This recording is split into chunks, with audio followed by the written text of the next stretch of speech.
Hi all, this is Abhay from പ്രപ്വൈസ്.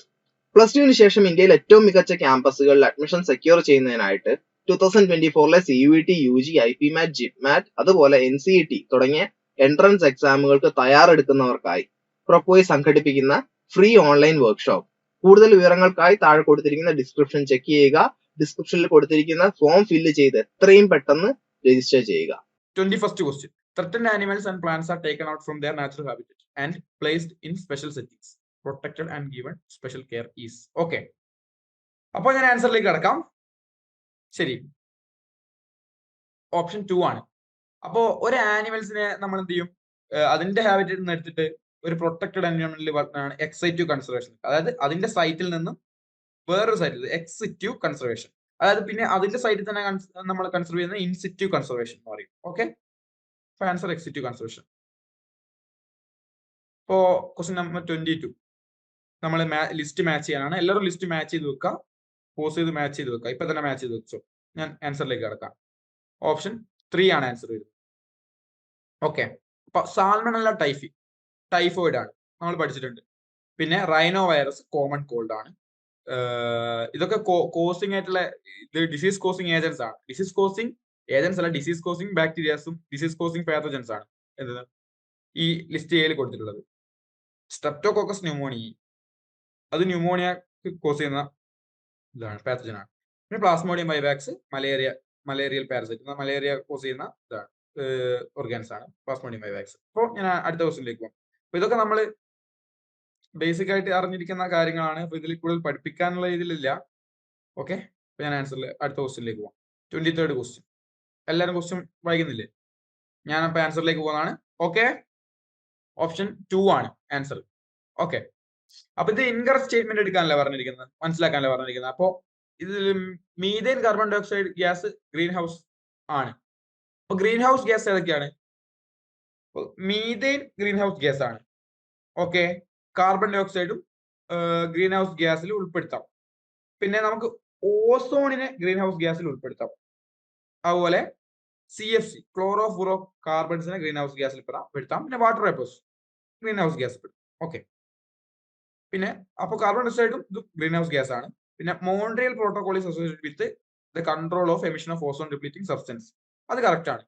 Montreal protocol നടത്തിയത് എന്തിനാന്ന് വെച്ച് കഴിഞ്ഞാൽ ഈ ഓസോൺ ഡിപ്ലീറ്റിംഗ് സബ്സ്റ്റൻസ്, അതായത് ഈ ഓസോണിന്റെ വിള്ളലാണ്, ഓസോൺ പാളിക്ക് വിള്ളൽ നടക്കുന്നത്. ആ പ്രശ്നം പരിഹരിക്കാൻ വേണ്ടിയിട്ടുള്ള കുറച്ച് കൺട്രോൾ, അതായത് ഓസോൺ ഡിപ്ലീറ്റ് ചെയ്യുന്ന സബ്സ്റ്റൻസിന്റെ എമിഷൻ കുറക്കാനും ഇതിനൊക്കെ വേണ്ടിയിട്ട് നടത്തിയാണ് മോൺട്രിയൽ പ്രോട്ടോകോൾ. പിന്നെ use of incinerators not crucial to dispose of hospital waste. അപ്പൊ അത് മിസ്റ്റേക്ക് ആണ്. അതായത് ഇൻസിനറേറ്റേഴ്സ് യൂസ് ചെയ്യുന്ന ഹോസ്പിറ്റൽ വേസ്റ്റും പിന്നെ ഈ ടൗണിലൊക്കെ ഉണ്ടാകുന്ന നല്ല സോളിഡ് വേസ്റ്റുകളായിട്ടുള്ള നല്ല ഹാർഡായിട്ടുള്ള ബയോഡിഗ്രേഡബിൾ അല്ലാത്ത വേസ്റ്റിനെ കത്തിച്ച് കളയാൻ വേണ്ടി യൂസ് ചെയ്യുന്നതാണ് ഇൻസിനറേറ്റേഴ്സ്. അത് നല്ല ഹൈ ടെമ്പറേച്ചറിൽ ഹീറ്റ് ചെയ്യും. അത് സത്യം പറഞ്ഞാൽ അറ്റ്മോസ്ഫിയറിന് നല്ലതല്ല, എന്നാലും അങ്ങനെ ചെയ്യുന്നതാണ് ഇൻസിനറേറ്റേഴ്സ്. പിന്നെ Dobson unit is used to measure water quality. അല്ല, ഓസോണിന്റെ ക്വാളിറ്റി മെഷർ ചെയ്യാനാണ് ഡോപ്സൺ യൂണിറ്റ്. ഓസോണിന്റെ ക്വാളിറ്റി അല്ല, ഓസോണിന്റെ നമ്മൾ ഓസോണിന്റെ ഒരു ഇത് മെഷർ ചെയ്യുന്ന യൂണിറ്റ് ആണ്. അത് ഓസോണിന്റെ തിക്നെസ്സും കാര്യങ്ങളും മെഷർ ചെയ്യാനുള്ള യൂണിറ്റ് ആണ് ഡോപ്സൺ യൂണിറ്റ്. ഓക്കെ, അടുത്ത ക്വസ്റ്റ്യനിലേക്ക് പോവാം. 24th question. In some organisms male has ZZ chromosome and female has ZW chromosome. This type of system is found in. അപ്പോൾ ഞാൻ ആൻസറിലേക്ക് പോവാണ്. 2 ഹെൻ ആണ് ZW ടൈപ്പ് സെക്സ് ഡിറ്റർമിനേഷൻ വരുന്നത്. അപ്പൊ ഇത് ടെക്സ്റ്റില് ഈ സെക്സ് ഡിറ്റർമിനേഷൻ എന്നുള്ള ടോപ്പിക്കില് ക്ലിയർ ആയിട്ട് എടുത്തു പറയുന്നതാണ്. അതായത് ഹെന്നിന്റെ കേസും പിന്നെയുള്ളത് ഡോർസോഫില കോക്രോച്ച്. ഡോർസോഫിലന്റെ കേസ് ഇതിൽ പറഞ്ഞ ഈ ഹെന്നിന്റെ കേസിൽ എന്താ പറഞ്ഞത്? ഹെന്നിന്റെ കേസിൽ ZW സെക്സ് ഡിറ്റർമിനേഷൻ ഹെന്നിന്റെ കേസിൽ നടക്കും. അതായത് ഈ males ZZ chromosome, females ZW chromosome. Okay, പിന്നെ ഡോർസോഫിലയും ഹ്യൂമൻസും XY സെക്സ് ഡിറ്റർമിനേഷൻ, അതായത് XX മെയിലും XX ഫീമെയിൽസിന്റെയും XY മെയിൽസിന്റെയും. അതാണ് ഈ ഡോർസോഫിലന്റെയും പിന്നെ ഹ്യൂമൻസിന്റെയും വരുന്നത്. ഓക്കെ, അടുത്ത ക്വസ്റ്റ്യനിലേക്ക് പോട്ടെ. 25th question. എല്ലാവരും വേഗം വായിച്ച് ഞാൻ ആൻസറിലേക്ക് കിടക്കാണ്. Cancerous cells show a property of contact inhibition. കാണിക്കുന്നില്ല, കോണ്ടാക്ട് ഇൻഹിബിഷൻ കാണിക്കാത്തതാണ് cancerous cell. Okay, contact inhibition എന്താ അറിയാലോ? അതായത് ഇപ്പൊ അടുത്തടുത്തുള്ള സെൽസ് ഇപ്പം മൾട്ടിപ്ലൈ ചെയ്ത് ഒരു ലിമിറ്റ് എത്തുമ്പോൾ അടുത്തടുത്ത സെൽസ് തമ്മിൽ ഇപ്പൊ കോണ്ടാക്ട് വരുമ്പോൾ എന്ത് ചെയ്യും? സെൽ മൾട്ടിപ്ലിക്കേഷൻ നിൽക്കും. സെൽ മൾട്ടിപ്ലിക്കേഷൻ നിൽക്കും. അതിനാണ് കോണ്ടാക്ട് ഇൻഹിബിഷൻ. അതായത് തൊട്ടടുത്തുള്ള സെല്ലുകൾ തമ്മിൽ കോണ്ടാക്ട് വരുമ്പോൾ ഒരു പർട്ടിക്കുലർ സെല്ല് മൾട്ടിപ്ലൈ ആയിക്കൊണ്ടിരിക്കുന്നത് തൊട്ടടുത്ത സെല്ലുമായിട്ട് കോണ്ടാക്ട് വരുമ്പോൾ അത് ആ മൾട്ടിപ്ലിക്കേഷൻ നിൽക്കും. എന്നാൽ ഈ പ്രോപ്പർട്ടി ഉള്ളതുകൊണ്ടാണ് ഓരോ സെൽസും ഓവറായി മൾട്ടിപ്ലൈ ചെയ്യാതെ നിൽക്കുന്നത്. എന്നാൽ ഈ ക്യാൻസർ സെൽസിന് ആ പ്രോപ്പർട്ടി ഇല്ല, കോണ്ടാക്ട് ഇൻഹിബിഷൻ ഇല്ല. അപ്പൊ എന്താണ് ഈ മൾട്ടിപ്ലൈ ചെയ്യുന്നതിന് ഒരു നിക്കൽ വരുന്നില്ല, അതായത് സ്റ്റോപ്പ് ഇല്ലാതെ മൾട്ടിപ്ലൈ ചെയ്തുകൊണ്ടിരിക്കുന്നത് ട്യൂമറസ് ആയി മാറും. അപ്പോ അത് മിസ്റ്റേക്ക് ആണ്. പിന്നെ metastasis is no most feared property of malignant tumour. അതെ, മാലിഗ്നന്റ് ട്യൂമർ എന്ന് വെച്ചാൽ എന്താ? സ്പ്രെഡ് ആവുന്ന ട്യൂമർ ആണ്.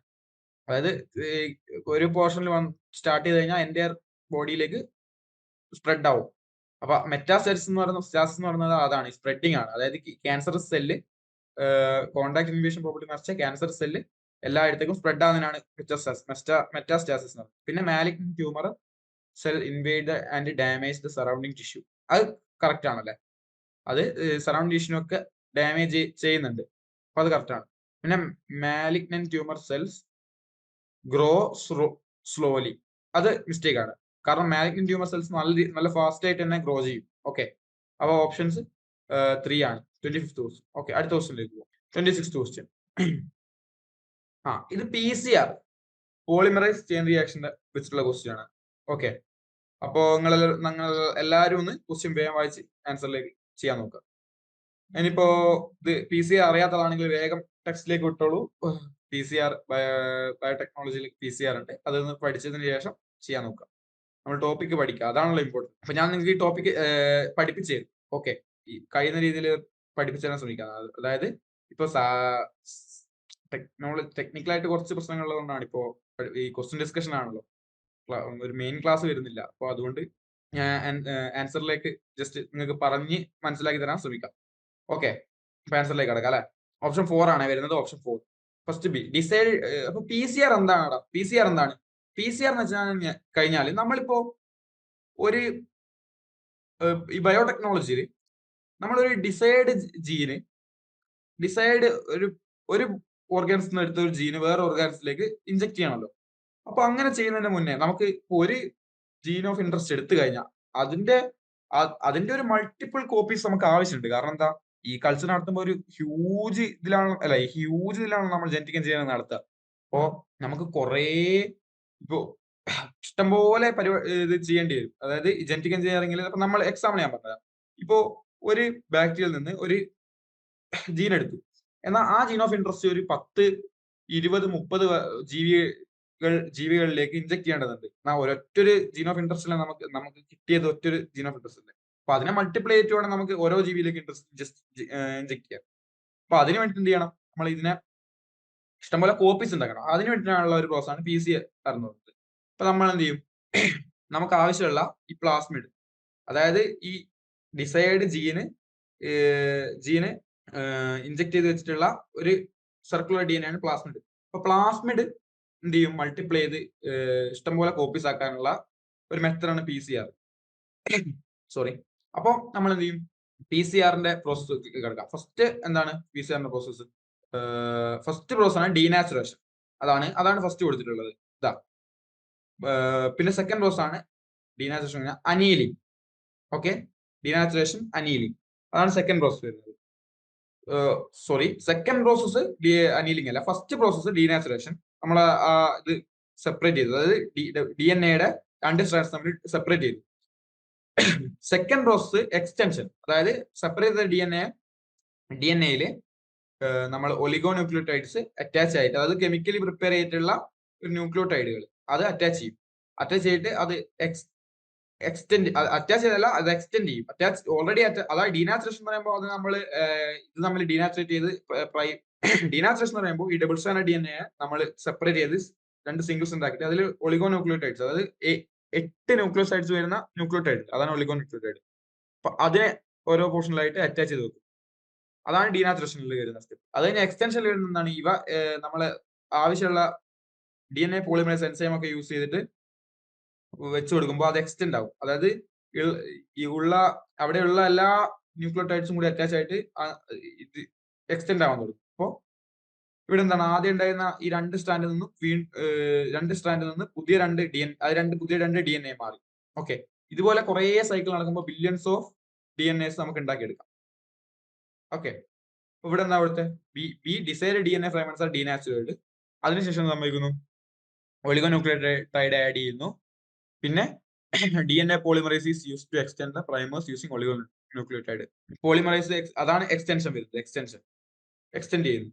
പിന്നെ വരുന്നത് amplified fragments are ligated with vectors of cloning. അതായത് നമ്മൾ അതിനുശേഷം കുറെ ഫ്രാഗ്മെന്റ്സ് ഉണ്ടായല്ലോ, ആ ഫ്രാഗ്മെന്റ്സിനെ നമ്മൾ എടുത്ത് മാറ്റി വെച്ചിട്ട് എന്ത് ചെയ്യും, പുതിയ വെക്ടറുമായിട്ട് ആഡ് ചെയ്യും.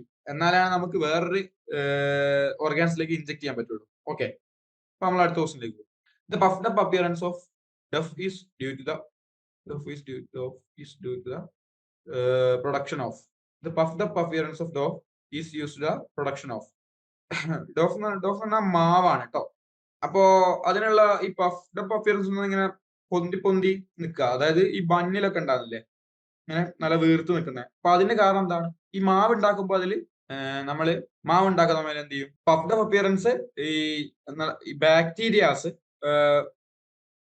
പ്രസൻസ് മൂലം ഈ മാവില് പ്രസൻസ് മൂലം ഫെർമെന്റേഷൻ നടക്കുമ്പോൾ എന്ത് ചെയ്യും, കാർബൺ ഡയോക്സൈഡ് ഗ്യാസ് ഇവോൾവ് ചെയ്യും. അപ്പൊ അങ്ങനെ കാർബൺ ഡയോക്സൈഡ് ഗ്യാസ് ഇവോൾവ് ചെയ്യുമ്പോൾ അതിലിങ്ങനെ ഈ കുമിളകൾ ഹോൾസ് വന്നിട്ടാണ് ആ ഒരു സ്പോഞ്ചി വീർത്ത് കിടക്കുന്ന അപ്പിയറൻസ് വരുന്നത്. ഓക്കെ, അതാണ് അപ്പൊ ആൻസർ. ഓക്കെ, അപ്പൊ അടുത്ത ക്വസ്റ്റ്യനിലേക്ക് കിടക്കാം.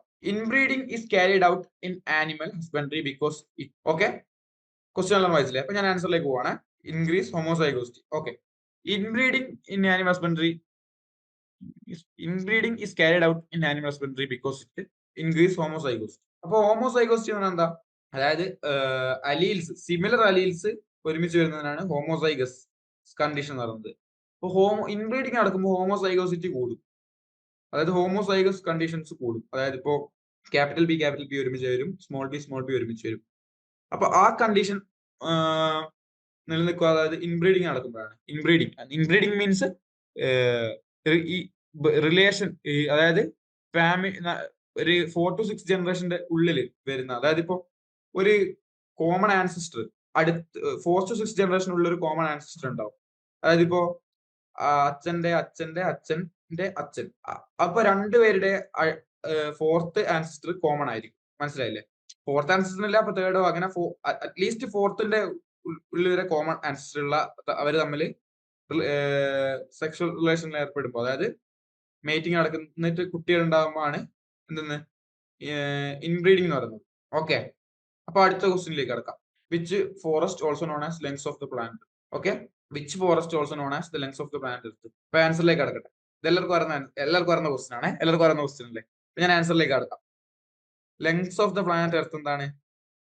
ആമസോൺ റെയിൻ ഫോറസ്റ്റ് ആണ്. അപ്പൊ നമ്മൾ ടെക്സ്റ്റിൽ കൊടുത്തിട്ടുണ്ട് lengths of the planet earth Amazon rain forest ആണ്. അപ്പൊ അടുത്ത ക്വസ്റ്റ്യനിലേക്ക് കടക്കാം. 30th question.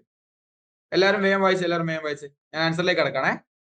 ഓക്കെ, ഇത് എവല്യൂഷണൽ ക്വസ്റ്റ്യൻ. ഈ പോർഷൻ എല്ലാവരും ഒന്ന് ഫോക്കസ് ചെയ്തിരിക്കേണ്ടത്, അതായത് കാരണം നമുക്ക് എളുപ്പത്തിൽ മാർക്ക് അടിച്ചെടുക്കാൻ പറ്റുന്ന ഒരു ഏരിയ ആണ് ഈ ടോപ്പിക്, ഈ ഒരു area. Okay, second option panspermia. Okay, അപ്പൊ എന്താണ്, early Greek thinkers thought that units of life called spores were transferred to different planets, including Earth. Identify the term associated with the above. അപ്പൊ Greek thinkers പറഞ്ഞ എന്തായിരുന്നു, ഈ life form ചെയ്യുന്നതിന് പല കാരണങ്ങൾ വെച്ച് ആളുകൾ പറഞ്ഞിട്ടുണ്ട്. അപ്പൊ അതിൽ ഗ്രീക്ക് തിങ്കേഴ്സ് പറഞ്ഞ ഒരു ഇതാണ്, വേറെ ഏതോ ഒരു ഗ്രഹത്തിൽ നിന്ന് സ്പോർസ് വന്ന് വീണിട്ടാണ് ലൈഫ് ഫോം ഉണ്ടായത്, സ്പോർസ് ഡെവലപ്പ് ആയിട്ട് ലൈഫ് ഫോം ഉണ്ടായത്. ഓക്കെ, അപ്പൊ ആ കോൺസെപ്റ്റിന്റെ പേരാണ് പാൻസ്പെർമിയ കോൺസെപ്റ്റ്. പിന്നെ എബയോജെനിസിസ് പറയുന്നുണ്ട്, അതായത് നോൺ ലിവിങ് ആയിട്ടുള്ള തിങ്സ് നിന്നാണ് ലിവിങ് ഓർഗാനിസംസ് ഉണ്ടായി വന്നതെന്ന് പറയുന്നത്, ലൈഫ് ഉണ്ടായി വന്നത്. അപ്പൊ അതിനെ തെളിയിക്കാനാണ് ലൂയിസ് പാസ്റ്റർ കുറച്ച് എക്സ്പെരിമെന്റ് ഒക്കെ നടത്തി അത് എല്ലാം പ്രൂവ് ചെയ്തത്. ഓക്കെ, അത് എവല്യൂഷന്റെ ചാപ്റ്ററിൽ ഫസ്റ്റ് പേജിൽ കൊടുത്തിട്ടുണ്ട് ആ എക്സ്പെരിമെന്റ്സിനും കാര്യങ്ങളൊക്കെ പറ്റിയിട്ട്. ലൂയിസ് പാസ്റ്റർ ചെയ്യുന്നത് ബയോജെനിസിന്റെ കാര്യമാണ്, അതായത് ലിവിങ് ഓർഗാനിസത്തിൽ നിന്ന് ബയോജെനിസിസ് എന്താണ്, ഒപ്പാരന്റ് ഹാൾഡെയിൻ പറഞ്ഞ തിയറിയാണ്. അതായത് എബയോജെനിസിസ് ഒപ്പാരന്റ് ഹാൾഡെയിൻ പറഞ്ഞ തിയറിയാണ്. എബയോജെനിസിസിൽ ഒപ്പാരന്റ് ഹാൾഡെയിൻ എന്താ പറയുന്നത് വെച്ചാൽ നോൺ ലിവിങ് ആയിട്ടുള്ള എലമെന്റ്സ്, നോൺ ലിവിങ് ആയിട്ടുള്ള മോളിക്യൂൾസ് ഒക്കെ കൂടിച്ചേർന്നിട്ടാണ് എന്തെന്ന് ലൈഫ് ഫോം ഉണ്ടായി വന്നത്. അതാണ് അബയോജെനസിസ് തിയറി. പിന്നെ പാൻസോമിയ കോൺസെപ്റ്റ് നമ്മൾ പറഞ്ഞല്ലോ. പിന്നെ സ്പോണ്ടാനസ് ജനറേഷൻ. സ്പോണ്ടാനസ് ജനറേഷൻ എന്താണ്? ഒന്നുമില്ല, പെട്ടെന്ന് ഒരു നോൺ ലിവിംഗ് ആയിട്ടുള്ള ഒരു കണ്ടീഷനിൽ ഒരു ഇത് ജീവൻ ഉത്ഭവിക്കുന്നതാണ് പറഞ്ഞത്. അപ്പോ ലൂയിസ് പാസ്റ്ററാണ് അതിന്റെ എക്സ്പെരിമെന്റ് ഒക്കെ നടത്തിയിട്ടുണ്ട്. അതായത് ഡെഡ് ആയിട്ടുള്ള ഈസ്റ്റിനെ ഫ്ലാസ്കിലിട്ട് കുറച്ച് സമയം പുറത്തുള്ള ക്ലൈമറ്റ് കണ്ടീഷനിൽ ഫുള്ള് കവർ ചെയ്ത് വെക്കും. എന്നിട്ട് അതിൽ പുതിയ ലിവിംഗ് ആയിട്ട് എന്തെങ്കിലും ഉണ്ടാകുന്നുണ്ടോ എന്ന് നോക്കും. അപ്പൊ ഒന്നും ഉണ്ടാവുന്നില്ല. അപ്പൊ അത് സ്പോണ്ടാനസ് ജനറേഷൻ എന്ന തിയറി ഡിസ്പ്രൂവ് ചെയ്യാൻ നടത്തിയ ഒരു ഡിസ്പ്രൂവ് ആവുന്ന ഒരു എക്സ്പെരിമെന്റ് ആണ് ലൂയിസ് പാസ്റ്റർ. പിന്നെ ബയോജെൻസിസ്. ഓക്കെ, ഈ ബയോജെൻസിസ് എന്ന് പറഞ്ഞാൽ വരുന്ന വെച്ചാൽ ജീവനുള്ള ചെറിയ ചെറിയ ചെറിയ ചെറിയ ഇതിൽ നിന്നാണ് ലൈഫ് ഉണ്ടായി വന്നത്. അതായത് ഒരു ചെറിയ ജീവിയിൽ നിന്ന് വീണ്ടും പുതിയ പുതിയ ലൈഫ് ഫോം ഉണ്ടായി വന്നെന്ന് പറഞ്ഞത്. അതായത് എന്റെ റെവല്യൂഷന്റെ കോൺസെപ്റ്റ് എവിടെയാണ് പറഞ്ഞത് ബയോജെൻസിസ്. ഓക്കെ, ചെറിയൊരു സിംഗിൾ സെല്ലുലാർ ഫോമിൽ നിന്ന് പുതിയ പുതിയ പുതിയ പുതിയ ലൈഫ് ഉണ്ടായി വന്നു. അങ്ങനെയാ പറഞ്ഞത് ബയോജെൻസിസ്. ഓക്കെ അല്ലേ?